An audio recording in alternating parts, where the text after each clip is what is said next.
They've pretty much said that the tablet actually really, it doesn't get too specific like doom and gloom, but it does say that Bolan-Yaktu will come back in his full regalia in the sky and ascend down from the sky. So that we're talking about a thing in the sky that everybody sees, and he's also associated as a serpent, just like his relative that probably everybody knows, Quetzalcoatl, or he's got different names in the South. In South America, it's Viracocha, and he's got all these different names, but this is his counterpart. And it's so bizarre that we're coming up to this Pleiades, and David, that the Pleiades are the main constellation that all farming techniques around the world have always kept track of, to know when to farm and when not to farm. So we're talking ancient human knowledge that goes back at least 26,000 years, at least in the understanding of the time. But they set their calendar, like I said, about 3,000 years BC. So it's pretty bizarre that we're coming up on, and that the Mayans thought that 13 and 12 were very important numbers, because they too, like the ancient Sumerians, had a sexadecimal type mathematics that incorporated a lot of 3, 6, 9, 12, etc. What do you think about that? Well, I think your 52,000 year number is half of a glaciation cycle. So if you do those 26,000 year loops on that just one precession of the equinox, everybody's like, whoa, it's 25,000 years. Yeah, it's 1/4 of a glaciation cycle. Going back 100,000 plus years. Then what? So what happened to the last one? They were just like us. So what happened to that 10,000 years of warmth around 118,000 years ago, 115,000 years ago? What happened to them? Where were they? No record. Completely gone? Really?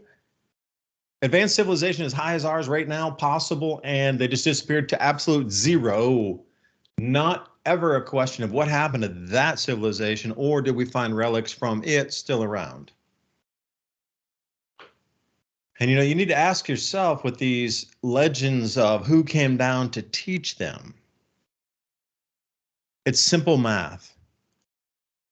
I'll agree and say, I'm going to be super, super, super conservative and say what we know as science now in the third dimension, as everything came into existence in a single thought and vibration pattern, the way we measure time right now with light and distance, and we understand that light and distance means something, outcome A, like an amount of time.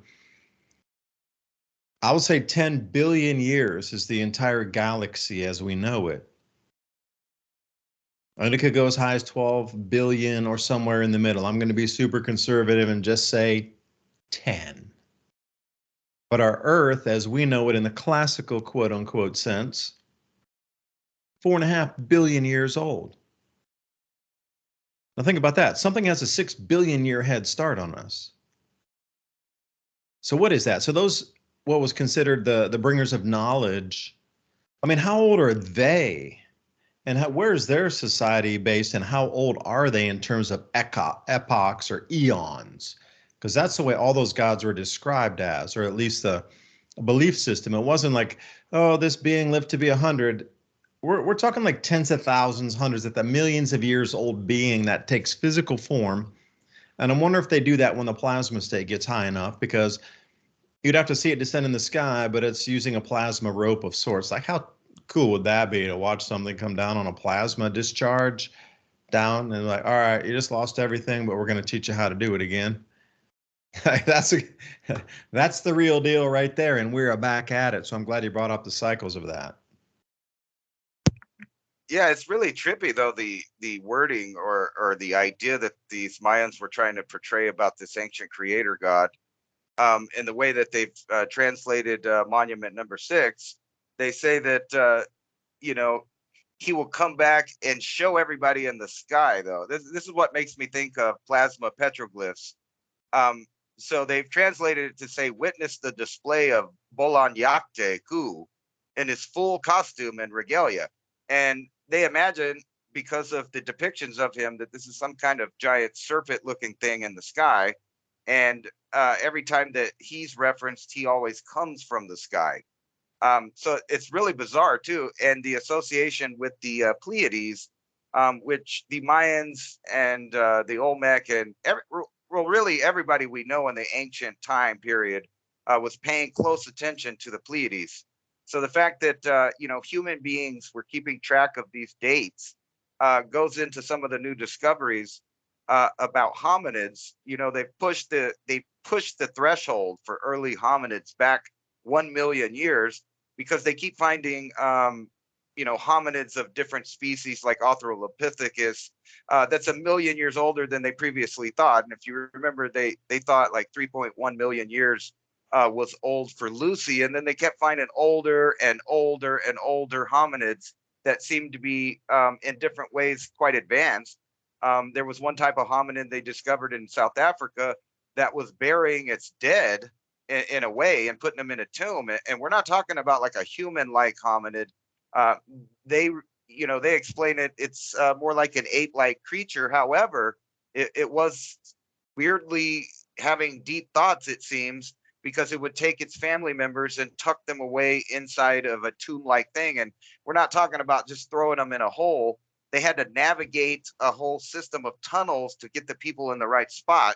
And I'm calling them people, like really primitive people. So even mainstream archaeologists are now pushing the date of hominids back 1 million years, which, the implications for that is, of course, modern humans probably have been living a lot longer than they have given us credit for in our history. Obviously, probably 1 million years, there were modern humans at least. You cut out again. See, that is incredibly interesting, because I would follow on that and say that if they have to pull 1 million years back in the timeline, then suddenly 1 million years where the tech comes out of the woodwork right now with the reset. Like, what is all about that? Wow. Sorry. Yeah, and I never get warned when I get cut off. It's only when I Yeah, come you back did. You got in I cut know off right something then. Did happened. you hear my response to that, though? No, go ahead.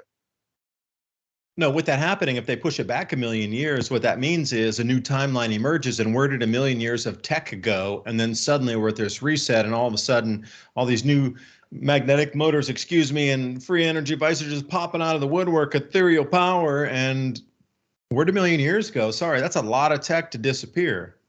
Tartaria? I don't know. Something's missing.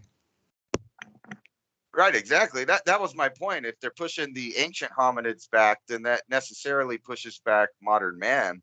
And Neanderthals got a firm date of 450,000 years. So that's the same timeline as the Sumerians give for tinkering with us.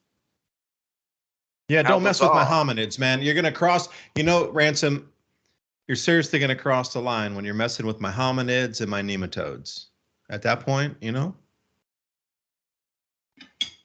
want to mess with the nematodes. Speaking of which, not to add bad vibes out there to the food shortage situation, but I saw all these articles pop up in the last 2 days about the superbug, the antibiotic resistant bacterium superbug that supposedly is infecting all of European swine. So wait for that to hit the headlines as massive swine shortages because of this new bug. It's not new. It's just that they're saying now it's 50 years evolved of antibiotic resistance. So now all of a sudden it's jumping from pigs to humans fairly easily. How bizarre.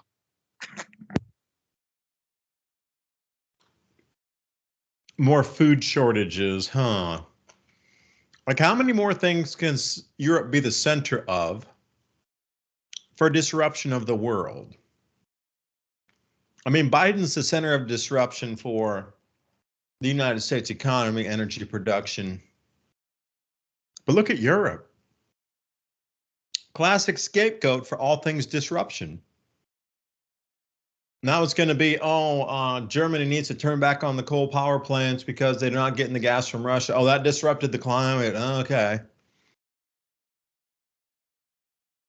Oh, they couldn't get the sovereign wealth bonds. Okay. They're trying to get a bill passed to do an auditing of Fort Knox, or actually, quote unquote, Fed gold holdings. It's all going to point back to Europe. Everything is. There needs to be a scapegoat why everything has gone wrong.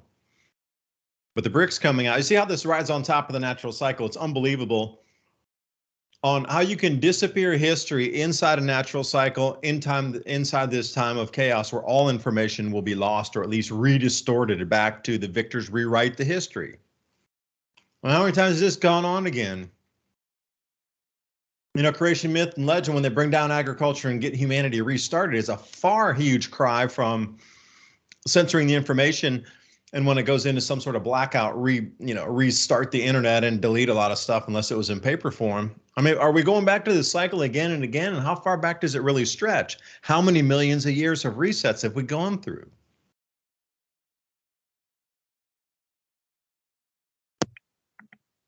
That's a really good question, and it seems like, the reason I brought up that Mayan, well, really it's Olmec. It's an Olmec calendar. They're the ones that created the calendar and the math system and everything. But the way that they kind of visualize it for you, and then when you turn it into these actual cycles like a circle, it's a big gear system that really resembles some kind of mechanism that was built, and it's really bizarre because they're arguing whether or not the Mayan / Olmec number system is actually more precise than our atomic clock by about 2 decimal points. How bizarre. Speaking of that, though, But Ransom, let me stop you can I stop you for a ahead. second? I'm looking at the lithographs and the images, because I looked at those earlier. One of them looks like a descending plasma glyph, especially with the owl eyes. That's a very common plasma display when things are reaching equilibrium before they then split. Like, if you're doing cymatics, you can get a vibratory pattern to hold in a wavelength and sound frequency that holds the shape of, like, let's say 4 petals on a flower. But when you turn it up, it'll shift and it'll turn to 8 petals on a flower with a square. Well, same thing with the owl eyes. They're being energized as they reach equilibrium. And once they start, there's 1, and then it splits, and then there's 2, and then there's 3, but they're opposite sides. So that's why you see double circles around an enormous amount of these beings that go back 6, 7 circles deep into their eyes, because those are layers of plasma that are starting to vibrate faster that make concentric circles within themselves. What I'm seeing here on the right side, where it says both texts imply that the method of arrival is by descent, one of those looks like a plasma glyph to me. The other one on the left side certainly looks like Mayan petroglyphs or Mayan writing in the more ancient style to describe what was a sky god coming down to help humanity. Because I'm looking at 2 distinct things. They're so very, very different. One's a plasma glyph. The other one describes, as we would write in text versus image. Yeah, that was good timing. I put that picture up right when you were reading it. But it makes sense, though, the way the iconography is moving there. Yeah, and just the description of talking about the regalia. Recently, we did the Squatterman thing, and Diamond was talking a lot about the different phases that probably put up different shapes in the plasma. And one of the end results kind of this big thing kind of would resemble a giant snake with wings over the entire northern hemisphere. And they might even be able to see it from equatorial regions like, I don't know, the Yucatan Peninsula, where they're putting down that Kukulkan and Quetzalcoatl and Viracocha and all of these serpent gods came down and taught them stuff. And, it is kind of bizarre. Or, is there a real correlation with this just being symbology? Are they talking about real stuff? It seems to be, it might be both. Kind of the symbology for the times, it fits right into the plasma petroglyph phenomenon that seems to be showing, different magnetic, anomalies happening that people were seeing from the sky or seeing in the sky, looking like different stuff, duck heads and big eyeballs, depending on which angle of the thing you were looking at. It's hard to, not associate some of these things. So it kind of makes you wonder what they were seeing around, the equator band. 5,000 years ago. So this is about the time they were building the pyramids also. And this is when they started their clock. So what significant, like in all of these cycles, there had to have been something very significant happen at 3,114 BC. What was it? Like, what were we doing as a species on this planet? It seems kind of sooner up here. Is that when, they got a hold of the ancient not technology, but the ancient time system and calendars from the prior ancient pre-Diluvian, civilization that seemed to be worldwide. Oh, wait, could I stop you though? Yeah. Okay, so it came from that period, but then it had to have been passed down from the previous period, and then the previous period. But we're talking about interglacials here, 100,000 year glacial period, 90,000 years on average in ice. Could be 91,500. Okay, I'll give it to you. 92,000, and then 8,000 years or 10,000 years average of warmth. It's closer to 10, at least through the last 5. But that knowledge was at least passed down through those cataclysms that had wiped out and wiped out and wiped out. Because if you're talking precession of the equinoxes, we are equating 4 of those cataclysmic events every one glaciation period. Now do the math. They at least have 5 glaciation periods at super incredible precision on atmospheric CO2 concentration, rises in temperature, how long that period lasted, what type of flora and fauna flourished during that time, and when it collapsed. So that calendar system you're just referencing, like pre-Andaluvians, okay, whoop-de-doo, Ransom, they were like 30,000 years ago, 20,000, whatever. Where did that knowledge come from 5 million years ago, 500,000 years ago? I'll play devil's advocate and say, all right, 500,000 years of cycles got passed down to us and we still understand it. Even if it was 100,000 years, there's still been 4 massive reset cycles where that information has been passed again and again and again. It's almost like somebody wants us to get it every single time. Now, where would they lie? Above planet or underground, deep in the earth, 300 miles under? I don't know. They sure know a lot about cycles and keep resetting everything under their own same rules after the bug gets scraped off the windshield. I don't know. Maybe I'm thinking too deep. No, not at all. I was going to ask you with your scientific brain and all. The city of Teotihuacan in Mexico is dated 100 years older than any Mayan city. So it probably actually was either an Olmec or a Mayan city. And there's megalithic stuff there that insinuates, there was already something there when they actually even built that on top of it. And in 1908, when they actually started uncovering it, see, a lot of people think it was just there. And when the Spanish got here, there was Aztec people living there, but that's not true at all. It was actually buried in a lot of sediment. Almost the whole complex was. And in 1908, they started excavating off of it. And now that we see what was going on, so now keep in mind that the Aztec mythos says that they came out of a cave, and another part of their mythos says they came from a land to the north, to where they are. But one of their mythos says that they came out of a giant cave from this city, and there were like 7 caves in it.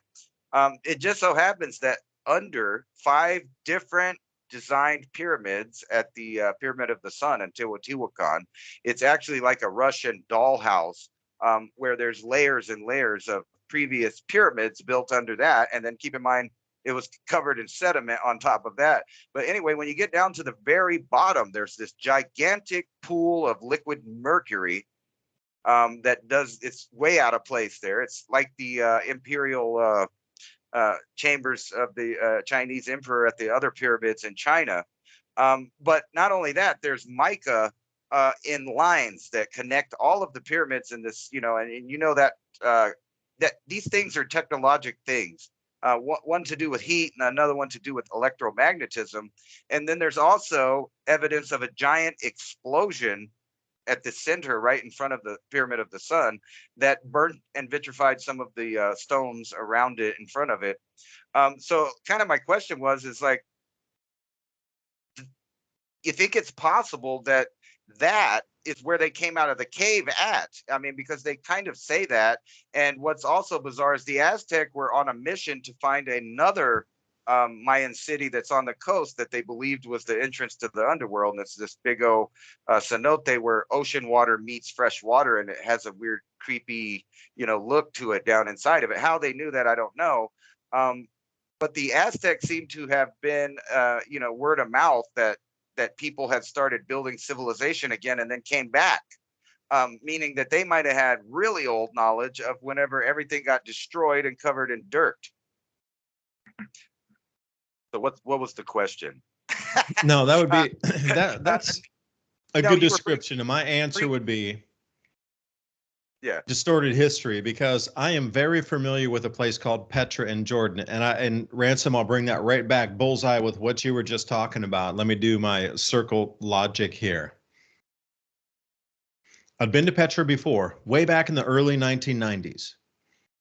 And I was at a estate sale recently. That person worked for Saudi Aramco in Saudi Arabia in the 1970s and 1960s, bought a ton of books. One of them was Petra. So it was a pictorial book with lithographs from the 1800s in it, and I was shocked that it was even there, and I was like, I'm taking that one. That picture in that one page is worth the price of the book.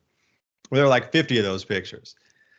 So my recollection of Petra is going back past Babylon into that time period, 7,000 years ago. We start with Sumerians, we move forward, and then suddenly the Hittites just pop out of nowhere, trading routes through those same chasms that are down deeply in the desert there, where Petra and the treasury and all those things you've seen with Indiana Jones in that movie, with going into the rock, like, canyon face into the treasury. That is at least 5,000 years in history. And another fact, if you want to bring up at a party about the Hittites, if you would, factoid for a party, they found magic mushrooms stored in honey in clay vessels, 5,000 years, still good. That was my first foray into understanding that honey is perpetually good, that there's no expiration date on salt and honey, baking soda, these types of things that they have expiration dates on, vinegar. Like, come on. But once I knew that about honey, after learning that about the Hittites, because I traveled to Petra, my mind changed about, wow, how old is this place? Okay, and then lock that in your memory banks and then fast forward 30 years. So we were talking the other night about traveling, and we watched a show about a guy who goes around, eats different foods in different areas. So he went to Iran, and then he came up to Jordan, and during one of the times they were down in near what I consider like no man's desert land, almost nothing out there, a few people walking around, a $5 entrance fee kind of Petra that I used to remember, into this place that had all these restaurants inside. And I thought, well, that's really strange. And he talked about the history of it, going, yeah, this thing goes back 2,000 years or 2,500 years. And I was like, whoa, hold on. Wait a minute. So the history they're selling at Petra now is 2,500 years old. But when I went there in the 1990s, it was at least 5,000 years old, minimum 5. So then I thought, I was like, that's really interesting. Let's watch another video about Petra travel. And everybody that has been there, at least all these videos we watch about people traveling to Petra, I was trying to see what the dates they were doing, what they were talking about. They've rewritten the history, even since I've been alive. That is the craziest thing. It's a 2,500-year-old site now. But when I went there, it was a 5,000-year-old site. That is insane. And exactly what you're talking about there, Ransom, I want to loop this back. Because what you're seeing with the Temple of the Sun is above the water. Now, there's an entire city under that lake there as well, which predates what's above ground by how many thousands or tens of thousands of years. I mean, how many layers of history are we taught or told, or how quickly can they revamp history? If what and I bring it back because that book that I bought that was published 1973 from the person who worked at Saudi Aramco also talks about a 5,000-year history of Petra. with the Hittites. So when you're following along and you go from the Sumerians to the Babylonians, you get the Assyrians squeezed in, you got the Hittites in there too.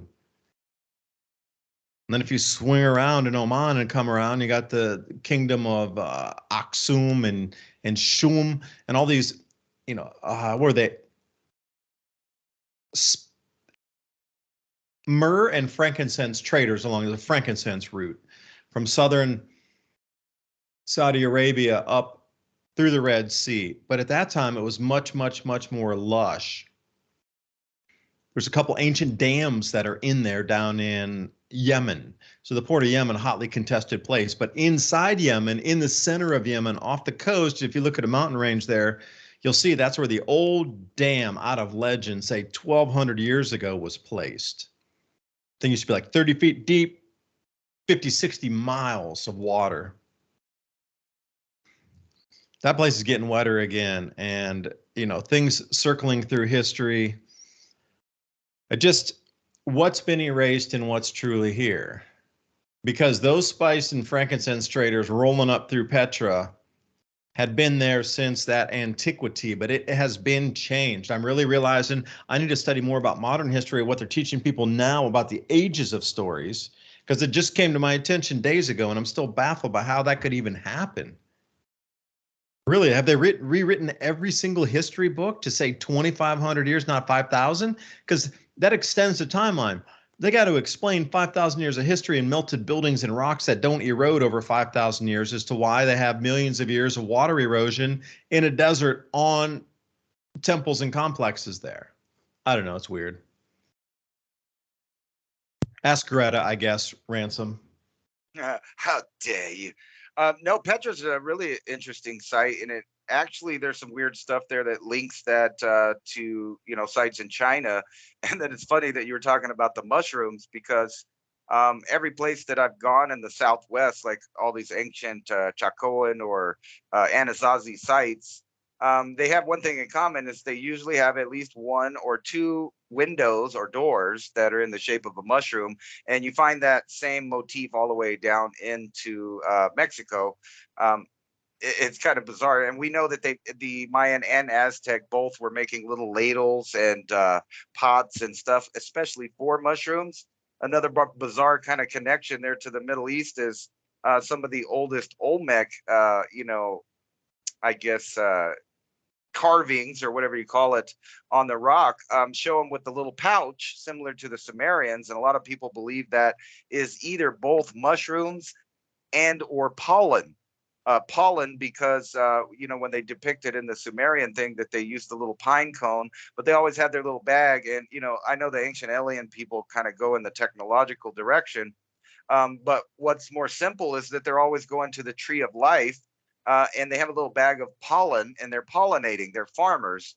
But the thing that kind of links China to Petra, and I know that site because that's one of the sites that has evidence of ancient high technology, the way that they carved out some of those perfect buildings.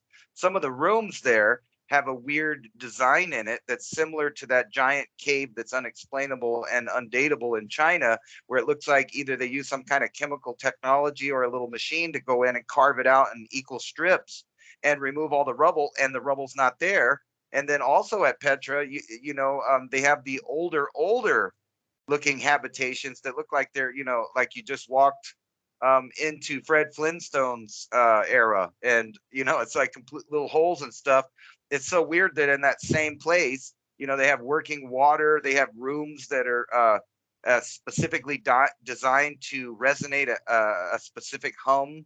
And that same hum, I think it's like 1.5 hertz or something like that. And it's also found in places like England, and some of the stone buildings that they buried. When you go in there, it has a certain resonance. And then also one of the oldest cities that they found, I forgot the name of it off the top of my head, but it's on one of the islands that has that underground echo chamber that resonates at a certain hum too. And all of these people knew that. Those are all links in technology that aren't supposed to be connected, that obviously go back 5,000 years or more. Petra is one of those places, though, that is named and cited by other groups of people living prior to that date you gave of 2,500. So it's kind of a well-known place. And you know what's really bizarre about that? The only other place in the world that I know of that has the exact same architectural style and look is those weird giant rocks. And I think they're in Oman or Yemen. I forget exactly where they're at, but they have that same kind of perfect carving into the front with the false door and the pillars, which is weird because that must be where the Greek and Roman kind of got their style from, those even older designs that even today's, you know, Federal Reserve and several other buildings have copied that look on their building. Yeah, I'll say I saw something like that in Burma as well, in Myanmar. It was on a giant cliff face, and they did that. They cut it straight down, and then they had a false door in it. But the story goes like this. The frequency of the rock that is there that the doorway encapsulates, or the rock encapsulates the doorway encapsulates the rock, whatever way you want to look at it. The frequency is there. You're not supposed to walk through it with your physical body. What you're supposed to do is put your forehead against it and then start, again, chanting some sort of frequency, whether it's Om or Fa or Ma, whatever it is. You need to get that combination of sounds. And once you get that combination of sounds, it holds in and it opens that frequency doorway or whatever. And people, I'm not sure if it's exactly the physical body, but they all talk about experiences of disappearing beyond the doorway and their minds going off. And where you were talking about the Temple of the Sun, there's very few places around there too. And I remember seeing this video, got to be like 2 or 3 years ago. Don't ask me to rename it, can't. But I do remember one thing that stuck.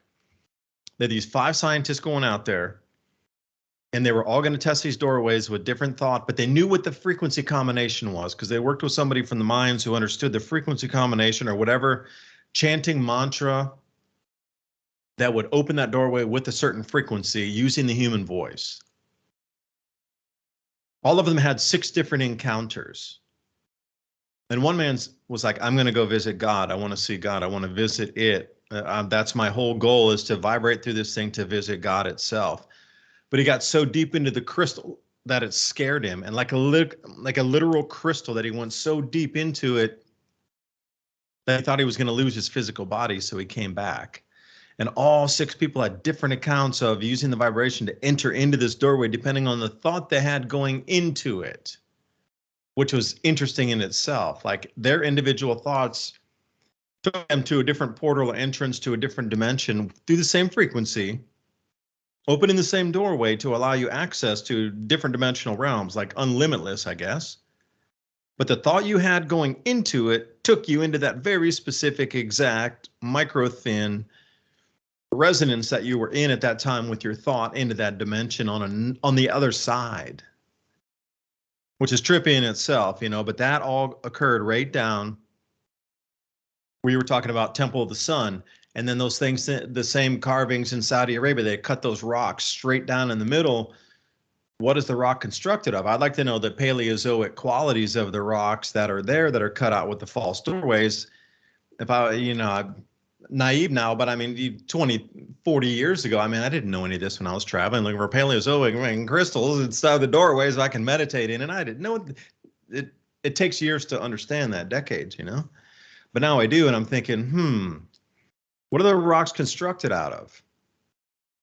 Because that's only one part of it. If you can send your consciousness out of those rocks, or use that whatever mineral composition to get the right frequency to open doorways in the rocks, what happens when the frequency of the earth changes? And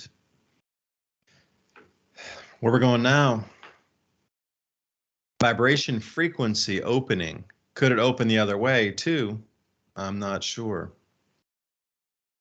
I think it must have in the past, because just like you were talking about in Peru, there is a giant, what they call the Devil's Door, and it's been cut out of this hard diorite, super hard rock.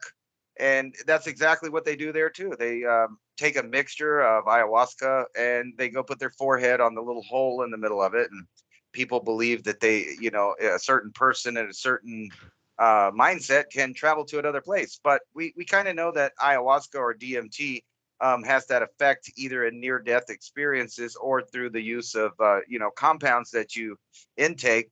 It is kind of bizarre. I think they knew something, but I always had a bigger question about that. Almost all ancient, megalithic sites, and like you said, the core stone of a lot of cities or whatever, they always have a certain kind of stone there, and almost always it's a very high content of quartz crystal.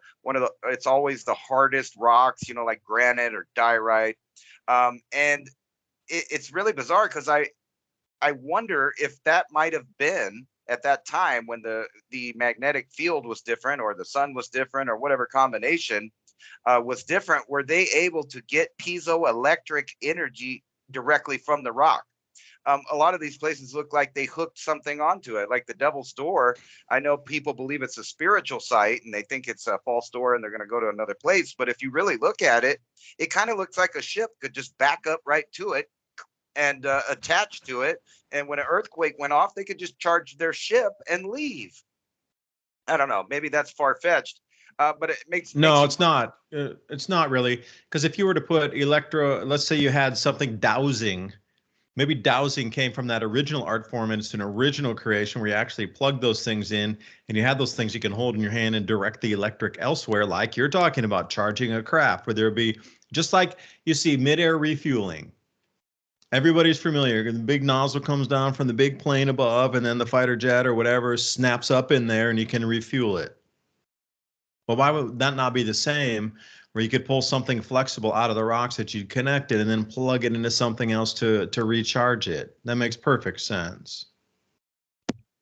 Yeah, and it kind of fits into these other places that everybody notices that there's evidence of ancient high technology, like starting with the Pyramid of the Sun there, the mercury and all that stuff. I always wondered if that's some kind of booby trap to keep humans out of it until they're at a technological state where they can understand what liquid mercury will not only do to them as far as get them sick or make them go crazy, but what they can do with it technologically. And then you move over to like the Great Pyramid of Giza.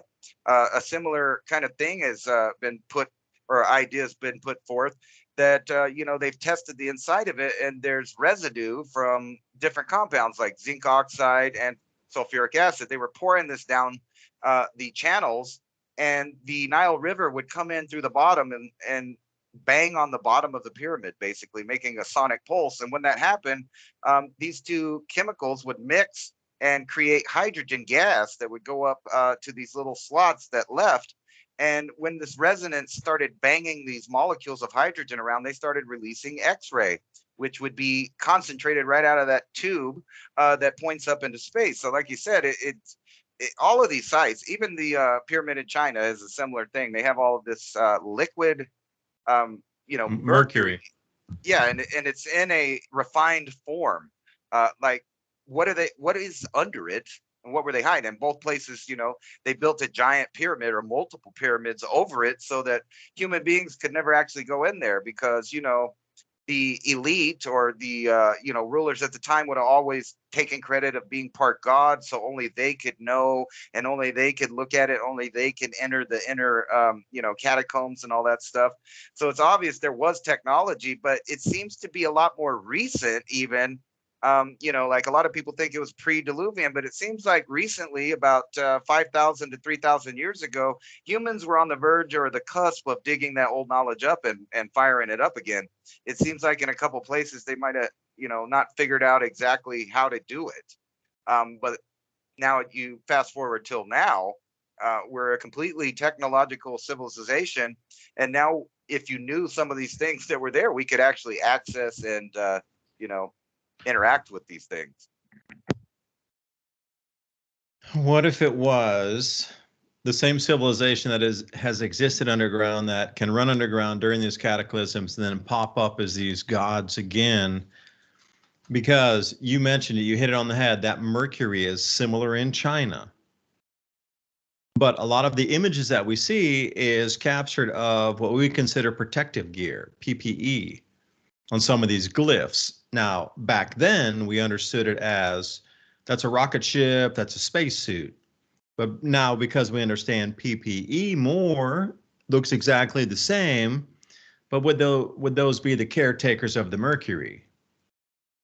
and they were just captured. Because if you went underground and you knew that, you'd have PPE. Are you kidding me? You pop up like 5,000, 100,000 years later. Yeah, we got stuff to cover our skin, like external body suits. Dude, you guys are still living out there with no clothes almost. You're living with leaves and stuff. Whatever. You can't get in the mercury. But millions of years of tech, or even 100,000 years, 20,000 years, they'd pop back up and they'd be able to be that would be crazy, where somebody could walk in the mercury room where you would walk into in a second and actually die on the spot, or into a salt mine or something where you would slowly turn into a piece of bacon by the time you walk down in there 30 seconds, because it's so adverse to the body for conditions. But if you had PPE, you could be there, put some LED lights on you, make yourself glow and everything. And then are we just looking at a recycle of super simple technologies to explain gods that have come back down? Are these the same people that keep popping up again and again? Like, there's got to be something in this here. Really, there must be. Well, moving back to the Great Pyramid of Giza, if indeed, they could have got this X-ray machine, so to speak, up and running, it's, directly beamed at a specific constellation in the sky. And if you go look and check it out in Orion's belt, it just happens to be like only 2.5 years, possibly. It would take the message of pulsation from the Great Pyramid of Giza to reach any, planetoid or anybody in the neck of the woods. It would only take 2.5 years, which means it only have to take that same amount of time to get an answer, which is only 5 years. That's not a long time to wait. And we always think of these high-tech electronics that we're putting up in the sky as satellites, but it seems that some of the ancient people knew how to make ground-based massive machines out of the earth. Well, you got to think in perspective of time as well. If I wrote a letter in 1600, it would take 4 months to transit on, say, a Spanish medallion or treasure fleet leaving out of Central America to come back over to England or to Spain or to, say, Europe. So that transit between letters on boats going back and forth between both places was 4 months when it first started. Obviously, it got faster. But the same thing, you're talking about a 2.5 year up message. Well, we did it 2 months going over a boat, 4 months going on the original boats, coming back. It's an 8-month round trip in 2.5 years on a star message. It's not very much different. It's orders of magnitude within reason of being able to communicate. So I'm curious what other optical, shall we say, captures have they seen on the other planets that are revolving around those stars? Because if you're going to hop a star to the next star to get over to the next planet, 2.5 years on a spacecraft is way easier than, or unless you're using a wormhole, like we started talking about, the Paleozoic thing, perhaps their planet is also connected Paleozoically, which would lead credence to the Stargate films and a lot of the things with Stargate, whereas an instantaneous jump versus what they fed us. We've been fed that it takes 2.5 years at the speed of light to get to the next star. Maybe there's faster ways to do it. We've been fed that you only need to burn. You have to burn oil and fuels to make electricity. Well, we know magnetism works just as good to spin discs, to spin a spindle. We're basically still on steam power. That's all that everything is used for, is to create steam to spin the turbines. Well, what if we were to use magnetic motors to do the same thing? What we've been taught is what we've been taught, or brainwashed into thinking. You only think rocket-fueled ships to penetrate through the atmosphere and get out to space and go to the next star as possible. Because Star Trek and Stargate, that's science fiction, Ransom. That can't be true. Don't talk about it. You're a wacko. We're going to be right back in 2 minutes and 2 seconds. Ransom Godwin tonight chatting with me. Fine here too. Back to talk about plasma. Double-headed eagles with wafting plasma tails over Kansas. Right after we come back. Over 2 minutes, 2 seconds. We'll see you then. You're listening to Revolution Radio at freedomslips.com, and we'll be right back after this message.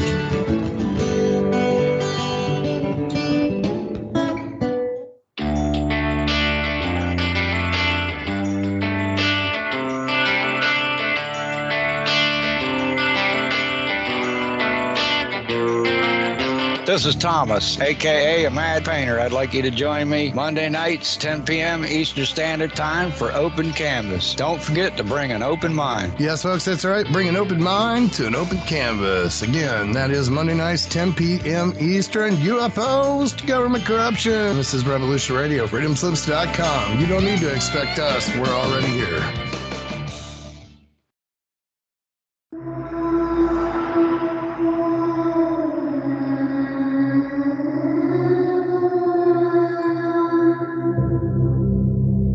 Are you interested in the paranormal, murder mystery, real natural law? Do you enjoy interviews with amazing guests? Then join Crypt Rick every Monday night, 6 p.m. Eastern Standard Time, right here on Revolution Radio. Studio A, freedomslips.com. Crypt Rick's Ivan Maker. Welcome to the crypt.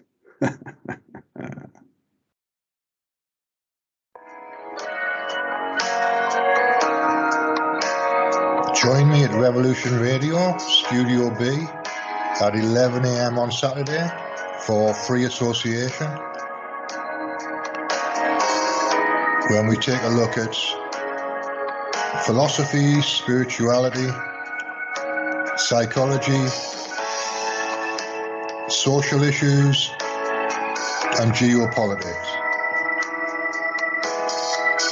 It's every Saturday at 11 a.m. Eastern on Studio B at freedomslips.com.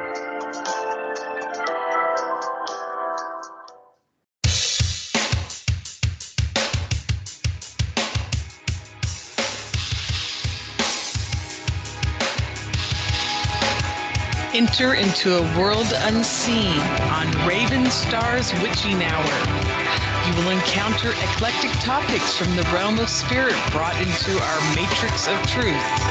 With your host, the Solaris Blue Raven. Solaris will bring you an array of unique guests covering topics from ghostly spirits to amazing anomalies, covert technology, UFOs, and shadowy global events. And that's right here at Revolution Radio, freedomslips.com, Saturdays, midnight till 2 a.m. Eastern Time. Revolution Radio, where information never sleeps. Let the magic rise.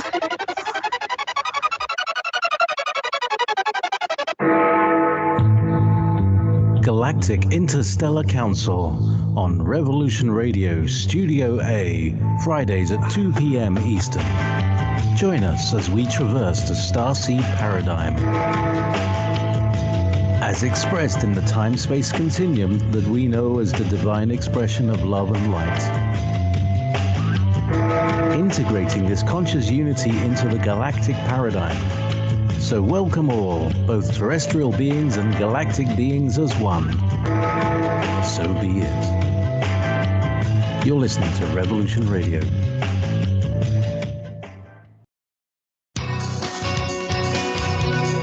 Thank you for listening to Revolution Radio at freedomslips.com. Any commercial advertising you may hear in this program is of the sole discretion and benefit of the host of whose program you are listening to. Revolution Radio does not endorse any commercial products, nor does it accept monetary compensation for on-air advertising of commercial products, nor will it ever. We are and shall remain 100% listener supported. Any product advertising on this program are considered used at higher risk, and Revolution Radio shall not be held liable for any claims or damages received from any product advertised within this program. Revolution Radio, where information never sleeps.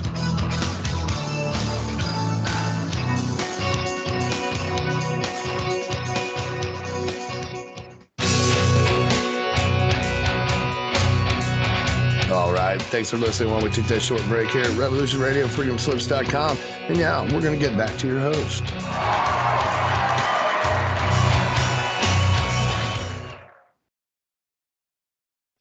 And welcome back to the second hour of mini Ice Age conversations. Got Ransom Godwin tonight, joining me with the Mind Tennis. We're talking about ancient cultures, and if our timelines have been pushed back a million years, as many news stories just today and yesterday claim that new hominids existed a million years prior to what the first known hominids were, then that means our human history just got pushed back a million years. What disappeared? What was rewritten in history? What tech has disappeared, reemerged, disappeared again on cycles? Ice Age cycles, 100,000 years. Precession of the equinox, 26,000 years. What about the interglacials every 110,000 years? Cycles within cycles. You know, sometimes we can't talk about this on regular mainstream media because it involves too many touchy subjects. Naughty. But Revolution Radio, freedomslips.com. Thanks for letting us chat tonight. And if anybody appreciates free speech, if I could talk freely with my speech, consider a donation to keep the running cost, production cost moving along. And we're going to do the same right here. Ransom, I look back through chapters of history and I just see brick foundations with nothing on top, whether it's a baked brick, a mud brick, but there was something there prior that has been built on top of, erased, and then the age of it distorted. And I guess that's how I would start the second hour here. But everyone, thank you for your valuable time, for letting us discuss issues where we think there are missing pieces that could enhance our lives. Ransom, thanks for joining again. And away we go, hour two. Sweet. Yeah. I was sitting there thinking about what we were saying. And like you said, we can think about all these ancient cultures and maybe find our place in the cycles if we deciphered, lots and lots of almost indecipherable leftover censored and lost information. But you notice one thing that all of these stories have a commonality is they kind of go up to this point. They tell us some stuff's going to happen, maybe, but they don't really say what that is. It's almost like, whoever was making that Olmec calendar at the beginning, they were like, okay, so we started here and you want me to make it all the way till here. What happens after that? And then somebody told them, don't worry about that. You don't need to know what's going to go on then. They kind of get left out at the era we're in. But what is the era we're in? Where is stuff going right now? Because, China, Russia, Brazil, they're going to go ahead with their brinks and actually pull out of the dollar, I think, which is going to be the spark to this first financial conflict where they're going to, tell the world, oh, sorry, the dollar's failing. It's not our fault. And a lot of people are like, well, I don't care because I won't use those other currencies because they have no idea that those are all tied into our currencies. So if they stop using the dollar, ours just turns into firewood.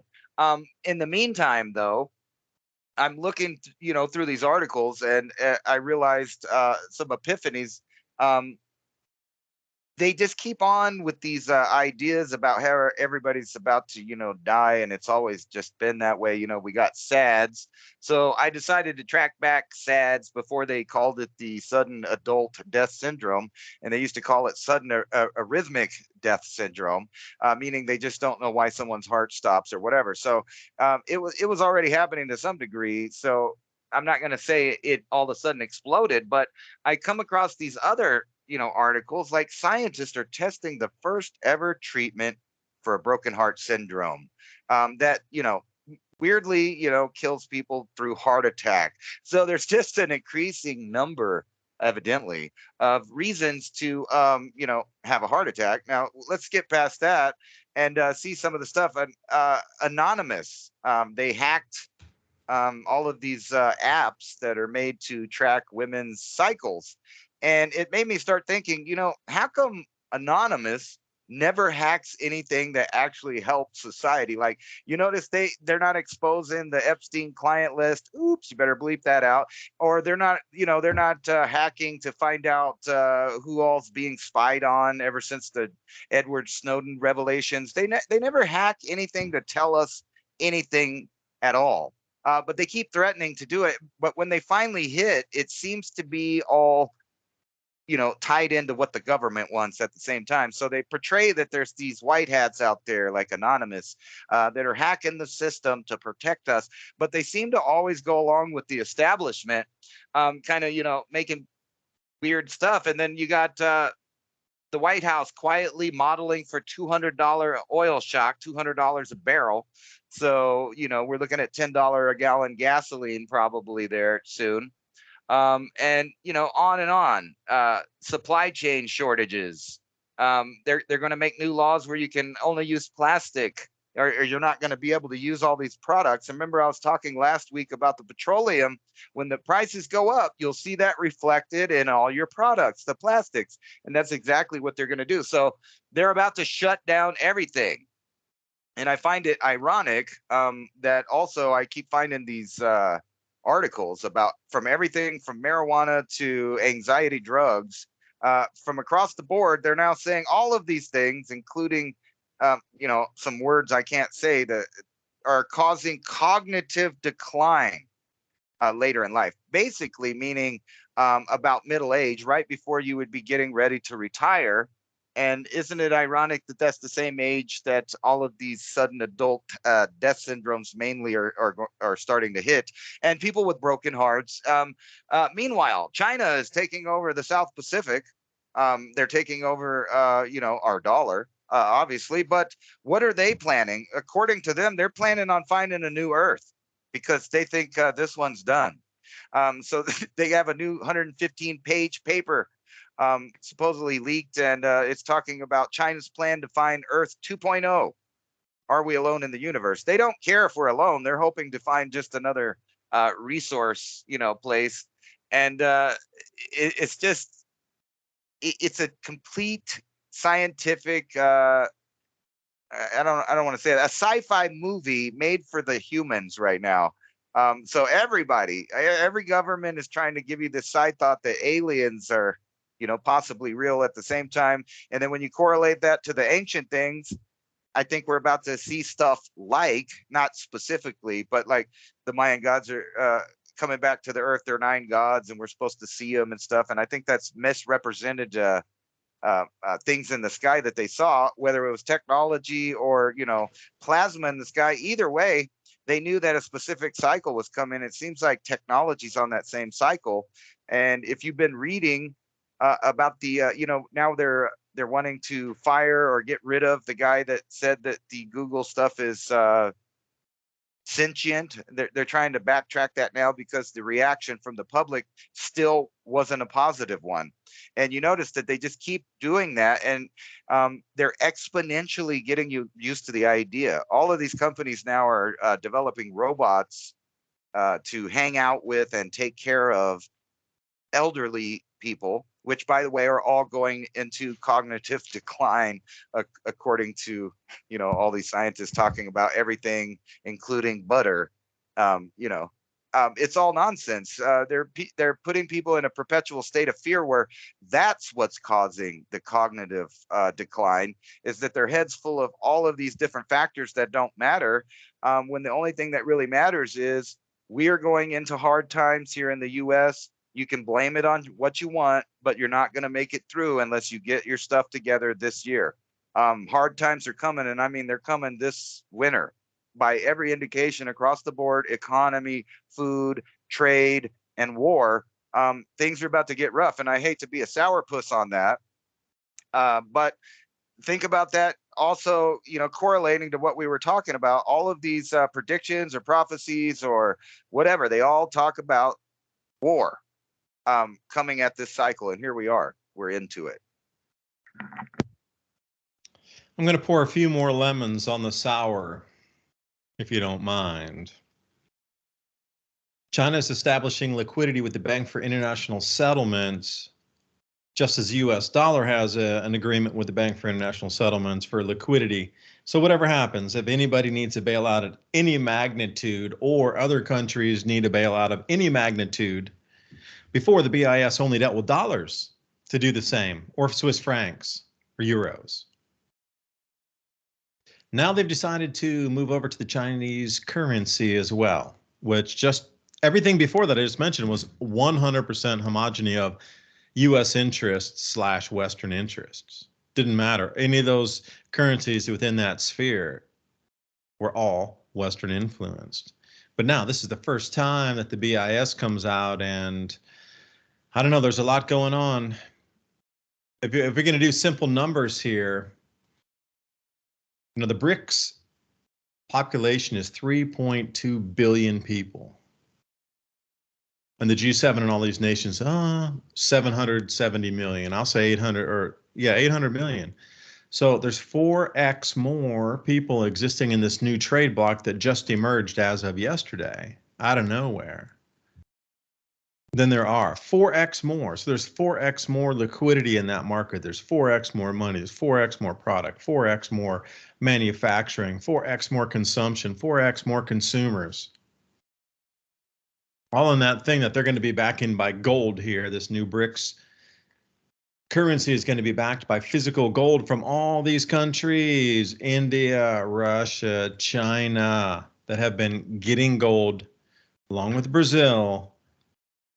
In India, they have some of the largest gold holdings on the planet just for the individual citizen, have for since time immemorial, literally like 10,000, 20,000 years ago.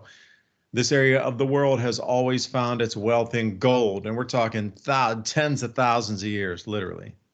Cradle of civilization right there. Indus Valley. And they still measure their wealth in gold, and they are moving to a gold standard through these areas. Again, China, some of the oldest history on the planet. They're going back to a gold standard again? Like, we're getting played on this 3,000 year cycle here. That's way too short.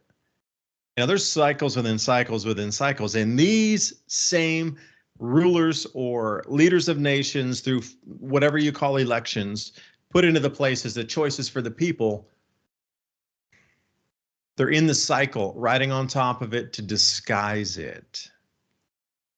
It's not natural, any of these things happening.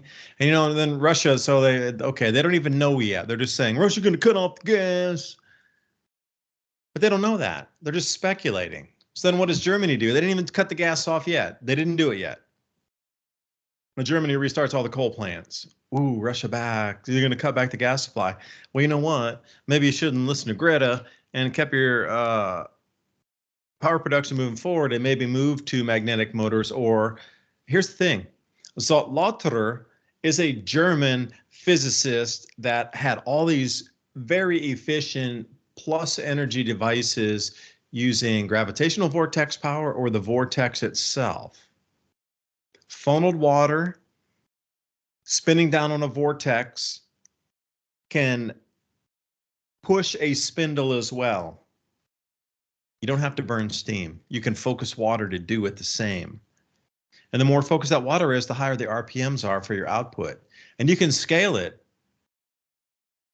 Something the size of a river, like we see hydroelectric dams, but imagine if it was like 50 times more efficient if they would have focused it through a little tiny funnel where when it starts to compress in on itself, it speeds up, speeds up, speeds up. And he was a master of the vortex power of dialing down the next step in to speed up the water to make it compress on itself to move that much faster as it finally got to the exit point. And that could have been an inch wide, a mile wide, and 10 feet wide, whatever. But that velocity of water coming out of there was so incredibly intense, far above what if you're going to take like a drop of water out of a dropper and then just drop it onto the surface of the table, you're going to get a splash. But if you were going to run that same dropper through something really, really small and turn it into a vortex power, you would drill a hole through your table. That's literally the difference in the output of power by focusing water. And Zoltler from Germany, and they're going back to coal power plants. Why aren't they using their water resources to generate free power? You would never need to build a coal plant. All you'd have to do is build like a concrete funnel on a mathematical precision to get water to focus itself. Oh, they have something on the very, very light version in Ransom. When we're talking about this, if you could bring up some slides and some image search there, gravitational vortex power, otherwise known as GVP, same Zoltler vortex principles. All they do is they take like you've ever been a construction site along a road where they're putting in new drainage. You see those round pipes there? where you take one of those and you put it in the middle of a stream or on the side of a stream, depending on how much water you have, and you make the water flow in there. You cut a little area for the water to flow in, and you cut a hole out of the bottom. So all it does is spins like your bath water at the very end of your bath, just as it's going down on the drain there. You mimic that effect, 3-4 feet deep, and it just spins in that piece of concrete pipe, and then the water just goes out the bottom. You never dam it. You never need to dam it. That's the thing. You only need to make it spin. You're only harnessing the spin out of it. So even all these things that we've built, all these dams over the last century, water control is one thing. Producing electricity is another. Like we could have, it's 1 cubic meter of flow can give you 58 megawatts per year on a 1 cubic meter per flow. As long as you can maintain that flow, and you have to think about how much power that is. Way more than the American home. And you know, if anybody out there could do the math on this, just run into any search engine and ask how many kilowatts or megawatts does the average American home use during 1 year. So this one little tiny thing that you've seen on the roadside of that concrete pipe, cut a hole in the bottom after you make that, spin the water out, and you can get 58 megawatts off of one little tiny 6-foot wide thing in the middle of a stream. Now imagine if you were going to step those down as the water exited out of one and then collected into the next one. So on a hillside, you could have 10, 20, 30, 40, 50 of those blended into the scape of the nature. You wouldn't have to put a giant dam up there. Unless you were for water control projects, that's different. But to generate electricity, it just steps from one GVP plant out and then to the next GVP plant and then out as you step down the hill. So if you had 500 foot of drop or 400 foot of drop, you could put dozens and dozens of those things out there. And then now you're multiplying by 10s and 20s of those 58 megawatts on a 1 meter flow, 1 cubic meter per second flow. That's insane, and that's why I'm so shocked that Germany's going to start the coal plants when all this technology exists for us to get water, to compress it, to turn it into a vortex, to do the same thing steam does, but with gravity. It's free. You don't have to power anything.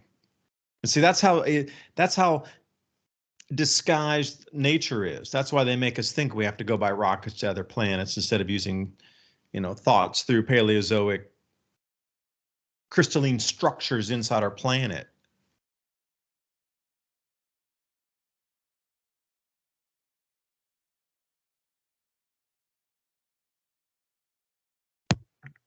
Yeah, that looks like an amazing invention right there. I was showing them a GIF of it. It's pretty simplistic, and it makes you wonder, like, Very. you know, why isn't that you know, in every gutter system and things like that that catches Yeah, rain? exactly. You got it. Ransom, you hit it on the head. Like every gutter system and drainage system in every city on the planet could use this to make power as the water runs out of a city every time it rains. Even if it's a partial thing, they always say, well, yeah, these solar panels, you can only use them 58% of the time. Oh, wind, it's only good, you know, 60% of the time. Well, rainfall captured, super heavy rainwater pushes something faster. Imagine capturing all the rainwater runoff to produce electricity versus solar panel and wind panels. That's crazy that they're not doing that.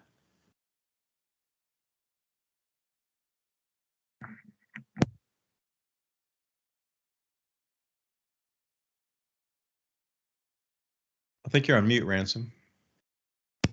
Yeah, I wonder how many people like just saw what I just showed them and are already you know, putting forth the steps to make one, because that you know, that's one of those mind blowing things. If not when you're watching it or understanding it, but if you've never seen it and then you realize the potential of that, it makes you wonder why such a primitive idea hasn't been widespread for thousands of years. I mean, it's just simple centrifugal force, and you're using energy right off of the planet, gravity, and you know, the spin and everything.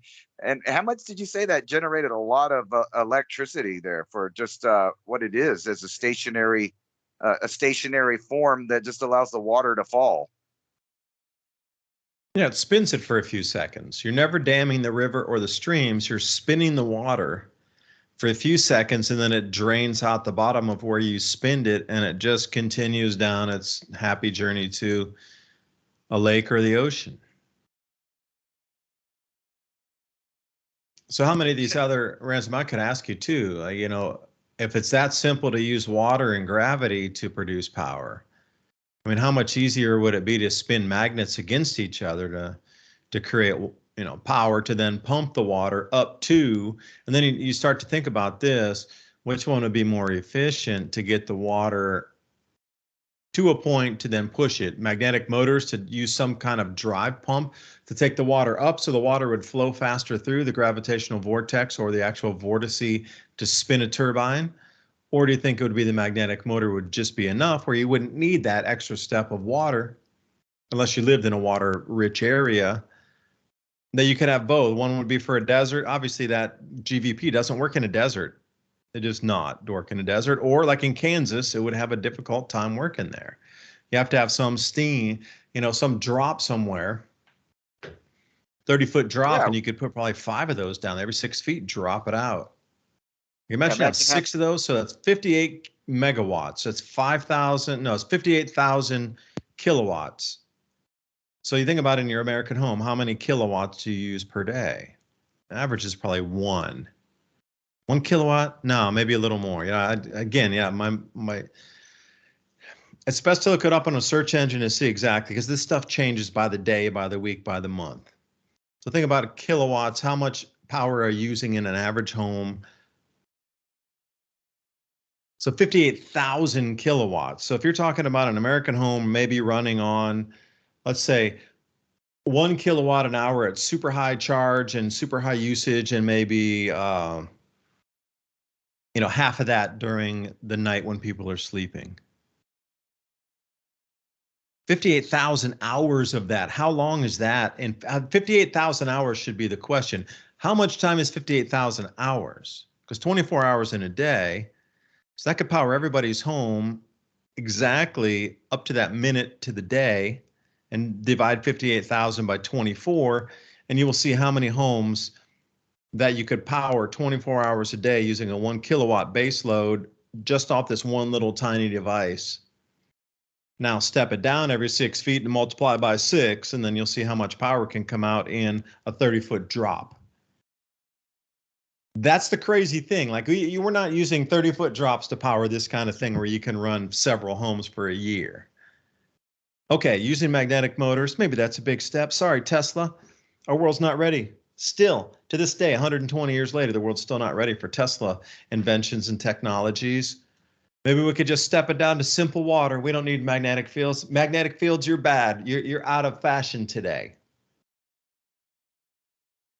Vortex, water, you're where it's at, baby. Bring on the water. Magnetic field, you're out of here. Get over the next room. Audition, you're out. Bye-bye. We're going to stick with water. Okay, spin it. That's not happening. I can't believe that either of these technologies are not being used right now. It's kind of, when do you think it will be when do you think people will actually catch on to this? Those are going into self-sufficiency and resiliency right now to try to find their own power systems off the grid. Or do you think they'll naturally evolve out of society and then suddenly, oh, we can do this up and down every hill across Europe and the United States and Canada and everywhere else across Central America and all of South America. Hey, we can do it in Africa. Everybody gets free power. Oh, don't bring on the magnetic motors, man. There's enough water drop that we'll never see a magnetic motor. They'll probably have to pay for transmission from somewhere and say like Zaire or the Congo or something like this, and take that power and then put it through wires up into, say, Chad or something. I don't know. We're living in a bizarre world, and I'm still shocked. And Ransom, my serious question is, do you think we'll see either of these technologies unveiled in the next, during our lifetimes? Magnetic motors, gravitational vortex power? Yeah, I think so, but it's from the elite. And, you kind of made a point a little while ago where you were talking about how they were firing up coal plants when there's all these easier things. And I was just thinking about it. That's kind of small fries. Imagine the amount that you could put when we're talking about thousands of feet drop off of the Rocky Mountains all over the place. I mean, and the fact that you're not stopping the water, and the water will still be used for irrigation, farming, and all of that other stuff downstream. It's not stopping anything. It doesn't hurt the ecology of an area. It's just simply, harnessing the Earth's energy off of gravity there. And there would be no reason why all of these cities, like mine, for example, where I live, we're right next to a 5,000 foot change in elevation in a short couple miles, and in a couple places it's not even miles. So you're talking about like all of the water that naturally comes down and feeds all of the valley and everything, the snow melt and all of that would all be turned into energy. It makes you wonder. So I don't really think that they're going to go that way, because they don't want these epiphanies to get out, because monkey see, monkey do. And if the governments start using some of these new technologies, of course, the people are going to rebel and do that again. So I kind of wanted to take you down a bizarre world of how it seems like, the elite are really weird people, and they have some really weird plans. And this might be me just looking into it too much or too deep. But so I'm surfing the headlines, and I see these patterns. I talk about this all the time. So I come across this one. It's kind of funny. It says friends at first sniff, people drawn to others that smell like them. And I thought, that's, I knew something about that when it came to pregnant women wanting to go back to their kinfolk. There's some kind of weird thing where they want to smell their kinfolk, and then all of a sudden the man is no longer desirable for them. As far as smelling, there's a weird phenomenon like that, and maybe that's to help rear children, and and stuff like that in evolution. But this is kind of funny, because now bear with me. I'm going to go through a couple headlines, and they seemingly are unrelated, but I don't think so. So here's this headline, and it's talking about smells from different various ways, pheromones, etc. Friends at first sniff, people are drawn to others who smell just like them. Now let's move to this article. International Space Station smells awful because astronauts fart more in space. And then here's another one on MSNBC. International Space Station smells rotten because astronauts fart. Now that all seems funny. But No. Wait a second. I'm gonna stop before you go forward with this madness. I got more. Go ahead though. No, wait. They told us that they could filter their pee to drink again 16 million times into infinity. That's exactly. But they can't get an air circulation system up there with oxygen or whatever, really? Like, are you kidding me? You can recirculate your pee to drink 65 times as fresh water, but you can't take the smell out of the air. Okay, something just doesn't sit right there. Maybe it's a smell in the air. I don't know. And that's kind of where I was about to go, because I don't know, 20 years ago or more, I had a friend that kind of made fun of me one time. We were partying, and I was talking about recycling urine, that the astronauts do that, and everybody started kind of laughing at me and saying, "Oh my God, this guy thinks astronauts drink piss water." And then like 10 years later, I see an article, I send it to them, they're like, "Haha, yeah, whatever." But this pattern starting to emerge of this idea that you need to get in a enclosed space with other people. Now it's monkey see, monkey do, just kind of like what I was saying. So we go and friends at first sniff. Okay, that's funny. But the space station smells awful because and they can't get rid of it. They can't filter it, evidently, which doesn't make any sense. And then here's this from Yahoo Finance: beer made from recycled toilet water wins admirers in Singapore. Okay, so now they're pushing the idea that you can drink all of your stuff that you're buying at the store, because it'll spread from beer to other things. And you need to water your gardens with recycled poop water, all of this stuff. They're getting people used to it. And then you see this article right here, what the elite are planning and what the elite view the future as. And then it circles back to what you were talking about using dirty fuels. Futuristic flying nuclear hotel can carry 5,000 guests and would never need to land for years. And they're trying to build this thing, and it's similar to some of the stuff they're talking about putting into space. Hotels where people just hang out for years for some reason. So they're getting people used to this idea that some people will have to deal with close quarters and rations and smelling each other and being cramped together. But if you want to have a different smell of how different people hang out together, you can hang out with the elite in these 5,000 guest things that are going to be flying. Now, why would they want to be flying around for years in the sky? You might want to ask yourself. It's nuclear power. But what happens when that thing crashes down to the earth where all the peons live? Well, there's a nuclear reactor that probably gets smashed across the side of the mountain. And here's another article pitching what the lower class will get used to if they want to fly and travel. Airline debuts next level bunk bed pods for economy flyers. Now, keep in mind what we were talking about the astronauts, right? About how it stinks and blah, blah, blah. And then you look at these closed quarters, they're little cubicles.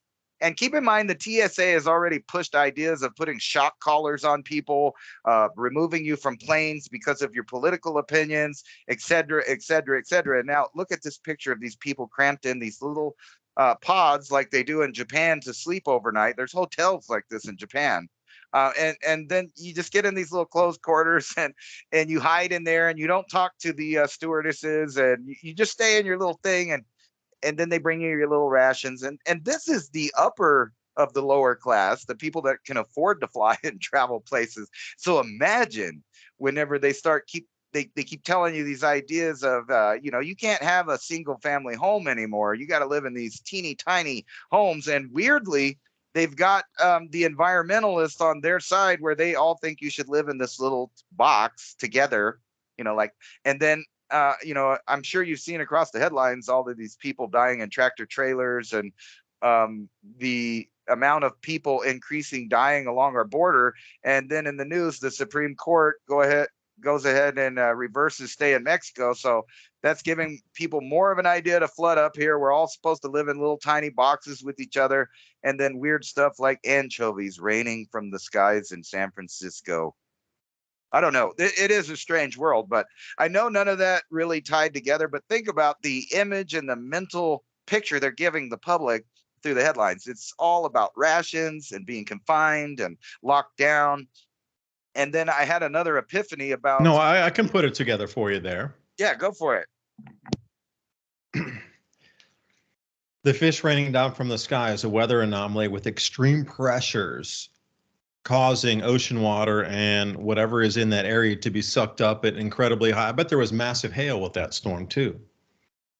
That is a sign in the sky, a sign of the times in terms of where our jet streams are moving and how these cloud cells, jet streams are bunching up with a compressed atmosphere on our planet that's happening as we speak, and a weakening magnetic field on our planet.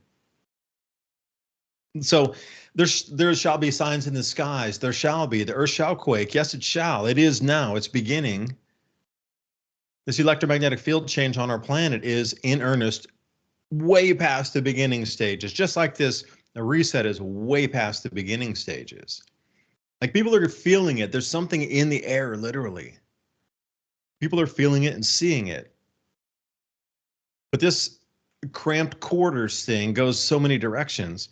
Because, the next time, the masses of males that may want to fly again. Yeah, you're on a C-130 heading to the battlefield flying. That's your in-flight experience. When the draft starts, I mean, in the UK, they're already talking about, 300,000 sending people to get ready for the next battle so we can stop a war. Sacrifice what you can to stop the war. It's not about the war started. It's about sacrifice what you can now to stop the war from happening, which is super interesting.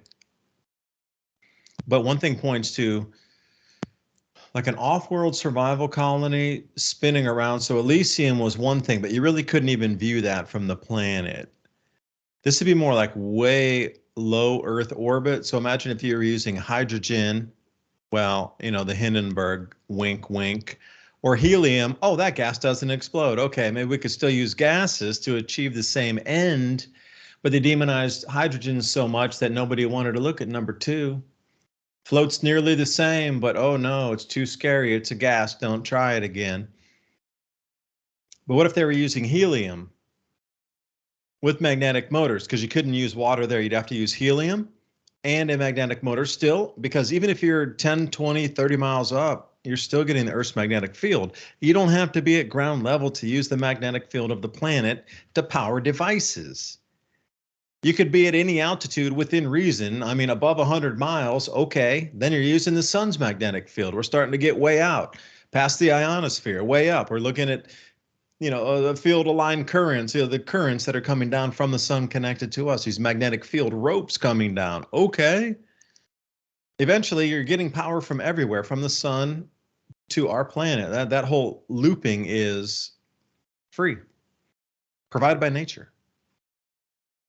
So even if your altitude in the sky, say 30, 40 miles up, you could have a huge floating colony of people up there floating with gases, no less. And if you had a large enough vessel powered by hydrogen or helium to get you to float without using electrogravitics, that you could get that sweet point to stay in the atmosphere, and you're using magnetic motors to refine the gases you need up there, or purify the hydrogen or helium that you're within that floating device, craft. And then you'd have additional power on board as well using magnetic motors. Now, how big could you get this before it's noticeable from the ground would be the question. Okay, so we're looking up 40 miles, 50 miles, halfway to the ionosphere. You're way up there. You're above the thunderstorms. You're above all what we consider terrestrial weather. It doesn't affect anymore. But you are in that one layer, like the F1, 2, 3, or 4 layers, where the boundary is electrically from the sun to the top of our atmosphere. It's electric, and then it gets to that what you consider cloud level, where all the electrical activity takes place and causes rainstorms and typhoons and tornadoes and droughts and everything. There's a layer between that and space. That's where that little circulating population is going to be. And I think they're kind of putting it into the consciousness. Perhaps you could stay with the elite. Some will be underground, some will be above ground. So maybe that's what this whole thing of tiny living. And then I'll say one last thing here, Ransom. Tiny squeezed together, smelling other people's stuff. I remember seeing crazy images of, say, London during the bombing of German bombers came over. People would get down in thousands and thousands and thousands of people in the underground tubes. And I'll tell you one thing, living in Taiwan and Taipei, when you went down to get the subway or the underground, the tube, it was like 1 or 2, 3 floors. That's it. You walk down a floor or 2 or 3 at the deepest one. I mean, I went down to these over in England. I was like, whoa, you're going miles down. And then, whoa, another escalator like that far down. That is crazy deep. Like seriously, hundreds and hundreds and hundreds of feet deep, like way out. These escalators are insane how deep they went. You would never see that in Taiwan. They're all pretty shallow. So what is it about them getting people used to being cramped next to others? Are they going to put us in evacuation shelters or try to put other people in evacuation shelters? You got the off-world or inner world escape. Maybe that's the way you'll need to travel to, I don't know. There's a lot of shrinkiness going on. You got shrinkflation, but then they're trying to shrink your personal space in terms of what you expect. Your expectation of personal space in the general media has being shrunken like the food and the amount you pay, shrinkflation. 60 ounces less, but double the price.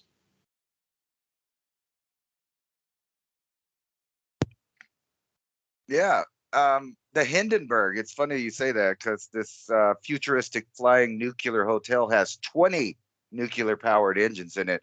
But kind of what I was going to loop back around to is, as above, so below, right? That's what they always tell us in these things. And then they're talking about how the, rich, which by the way, became richer during the pandemic, and the poorer became poorer. But then let's switch over to the rest of the idea here about you being trapped, confined, and no longer free to be able to travel how you want to or how you once did on Earth. Everybody's looking at the U.S. Department of Transportation, the U.S. Automated Vehicles Activities. So this is their 4.0 plan. And this was in 2019. And I've many times talked about how the military was going to go over to all AI in the sky. When you add this, so basically what they are doing is they're getting ready for you to only be able to participate in the world they're creating. And what they're going to do to the people that don't fit in are just disappear them. They're going to go down the memory hole.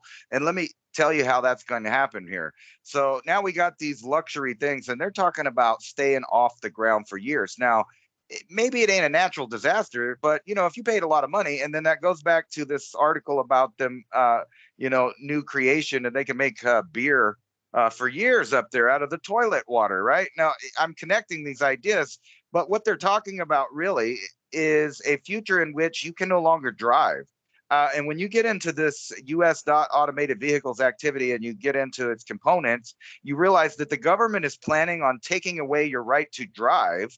And they're highlighting the idea that humans are fallible and that they're going to be causing crashes. And, for your safety, they're going to take it away. And what they're going to do is replace it with a lot of taxis, or rich people can pay an extra tax to drive their gasoline powered thing down the road. But everybody else in the cities, especially now we're getting back to what we were talking about, cramped spaces. You live in a box. You can't leave unless you call an AI taxi to come pick you up through an app. By the way, all of them are going to be ran through apps. Now we get into how the social credit score actually takes control of everything. If you mess up and you're a bad person and you say the wrong thing, these apps are going to opt you out. So you're not going to be able to go anywhere. No one's going to come pick you up at your little box that you live in. You're not going to be able to get on an airplane anymore because now they kick people off for political reasons or ideas they don't agree with. And then think about this. All of these, I brought this up before, at the same time as we're going into an era of food shortage and distribution problems, the number of companies that are offering sending you food to your doorstep is increasing, and they're making money and they're getting more popular. And these are things that you use through those same apps that you would try to get on, to get a ride somewhere. So now you can't leave your house. And now the services that serve the food, they're not going to come to your house either. And then, everybody's scared about gun rights and this and that. And they're worried they can't go to the supermarket. Think about the things that they're teaching people that they can't do. Can't go to school, can't go to the grocery store. You need to stay home, and we'll deliver the food to you, and we'll come pick you up if you need to go somewhere. But if you're a bad person, you don't get to get on there. And that's exactly what they're setting up.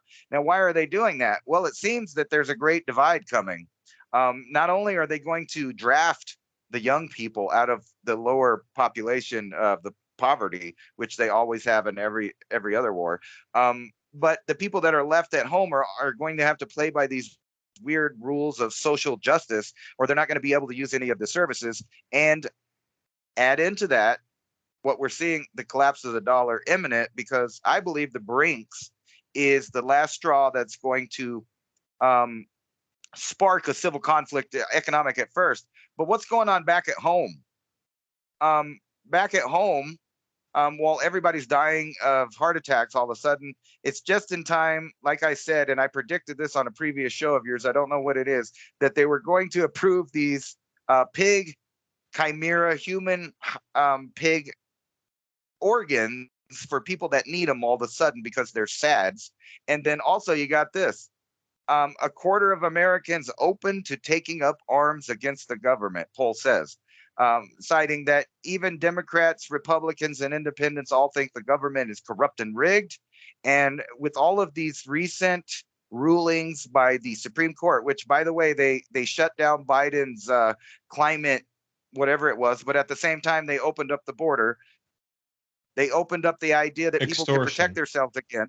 Yeah, so they're setting up a scenario where everything collapses in the exact right way, and trying their darndest to start a civil war with the idea that part of the population are insurgents that want to take over the government. That's exactly why they called it an insurgency, so they could call the populace insurgents in their own land. But according to this article, it's everybody. And so they're seeding that idea of the great separation of people. And as you know, a lot of the left thinks that, farmers and middle class people are rich and that they're part of the 99% when they're not even close to part of it. And actually it should be the 0.099%. because there is really no 99%. 99% is actually just poverty to upper middle class. The real rich people are the 0.099 or whatever it is. So they're setting this big polarization up right at the same time as the things that will agonize and really mess with it. And then think back to this automated everything where they say that you're too cognitively, declined to do anything, whether you're on legalized marijuana or pharmaceuticals. They're pushing that idea out that humans are so dumb that the AI and the government is going to have to take over to protect you. And meanwhile, by the way, we're going to take away all of your wealth because your money's not going to be worth anything soon, because actually, like you pointed out, 3-point-something billion people just got together to form their own monetary and stop you. Well, it already existed, but now they're saying they are going to stop using the U.S. currency as backup. So that means bad times for Americans at the same time as they're getting them used to, smelling people like you and being around you and, in close quarters. It's just funny how they hit like an algorithm, like an AI, exactly what people need to hear to make them go in these certain directions of rats in a maze. And then here's another one that I was reading. Algorithm predicts crime a week in advance, but reveals bias in police response. So even the AI is saying police are racist.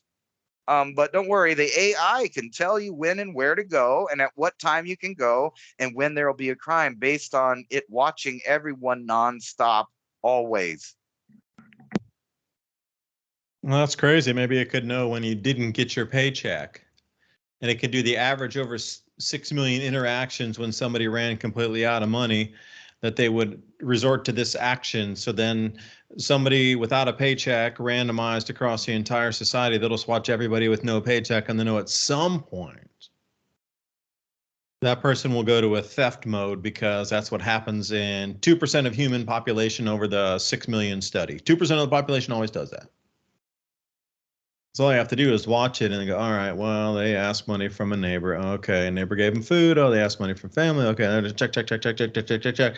And then eventually they're going to go back to there's like 4 of them running around out there because food got more expensive. And they're going to follow them and go, okay, those 4 are going to steal. And then they're going to predict it as a success. Well, all it's really doing is just going with the actual percentages of stimulus and action, stimulus and outcome, and it just follows the outcome based on how many tens of millions, hundreds of millions, billions of iterations that come out with a percentage. And all they have to do is follow those people and then each time go, yeah, it's a success. See, it worked. No, it didn't really. I mean, yeah, the programming to follow that many people in that much detail to get it down to those last 2 people who stole. Okay, that means that's some really scary technology in front of you, because they've done out every possible combination of human thought across everybody in action times trillions of seconds between millions of people to come down to 2 last people in their last seconds. That's scary as can be right there. Because something with that much tech and that much computing power in real time to bring that algorithm down to that outcome, that's millions of years old of what they're selling us. They might sell you, oh, the computer's getting as fast as a human brain. Okay. Well, how does the human brain track 6 million people in the possible last 2 out of those 6 millions with an outcome, with a stimulus? Like it's impossible to do in real time as a human to even observe that. Because you have to be in the house listening to the phone conversations, listen, oh, wait, there's Alexa, oh, there's the phones, or whatever. Like it's absorbing all the information and coming with those outcomes instantly. Out of the trillions, quadrillions of combinations every second, every nanosecond. Who knows how fast this thing is moving any longer? That's what I'm saying. I think we're just in a cycle. We keep getting played here again and again and again. We reach that level of technology you always talk about. We reach that pinnacle, and then for some reason, when civilization reaches that, it always falls, and then we start again. But again, is it the same tech that's just throwing us back the same bones again to get us back to the same point? What is it, like a cat playing with a toy or something? Or what is this AI all about with the human resonance and trying to harvest some frequency out of us at the duress point of the humanity at 8 billion people? Like, what's going on? What's the end goal of this thing? I don't know. I'm confused sometimes. I just don't have those answers, but I do wish I did. Maybe it's something to do with that mystery rocket that crashed into the moon. Nobody's claim. Remember, they said, well, they thought it was Chinese, but they backed off of that. Now they're saying no spacefaring nations have claimed responsibility, and it's left a weird double crater on the moon that we've already seen. And it's a mystery. What is it? Maybe that was Quetzalcoatl or Bolan Yakte coming back to Earth, but they got shot down over the moon, and they ain't coming back this time. The AI took over. Would you drop a fake helicopter in the middle of a field to pretend like it landed there, and they go, "Oh, there's been a helicopter crash"?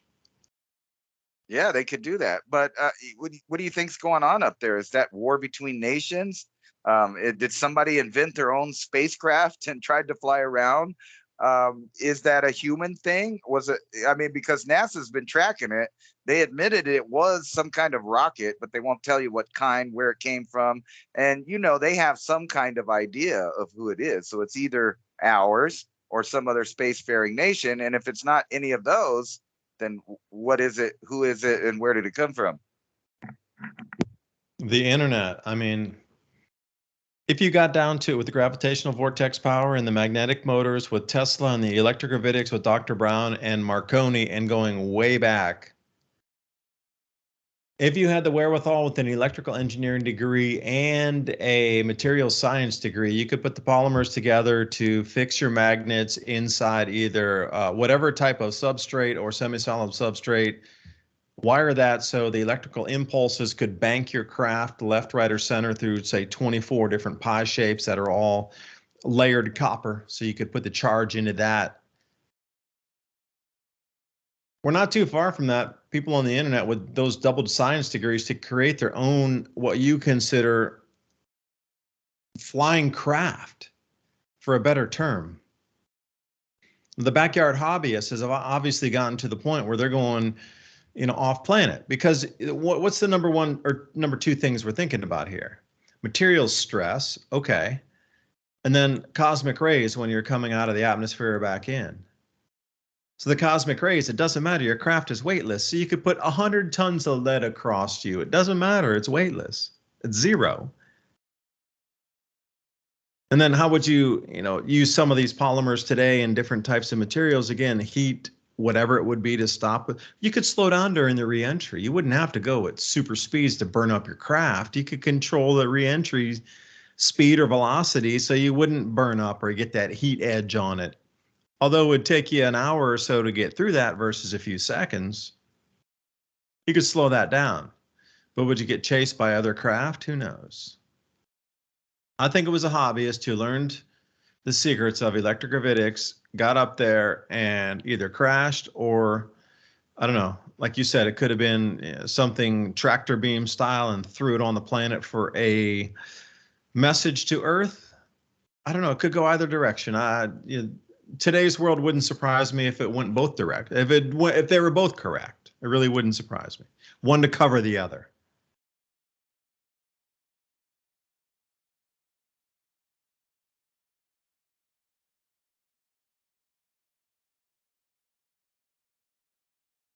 All right. Well, we're coming back to the final minutes here. Mini Ice Age Conversations. Ransom Godwin from 420 TV Freedomist Films is joining me all night to talk. I'm going to leave you with foods that eliminate mucus. So if you have a cough or a cold or you're like scratchy throat or whatever that is, these foods eliminate that feeling. Key limes, watermelon, romaine lettuce, mangoes, walnuts, onions, oranges, and ginger. In the Northern Hemisphere, we're in a bountiful harvest right now. You can easily find a couple of those. So you're going in and out of the air con, maybe you get too much dust. You're out working in the field and or just somewhere out. There's a lot of dust around in the air these days. So if you're getting that thing in your throat, I'll read it again. Key limes, watermelon, romaine lettuce, mangoes, which will push you toward the alkaline side, walnuts, onions, oranges, and ginger. Have a beautiful night. Thanks for joining us with your time. David Devine and Ransom Godwin, thanking you and signing off. See you next week. Bye.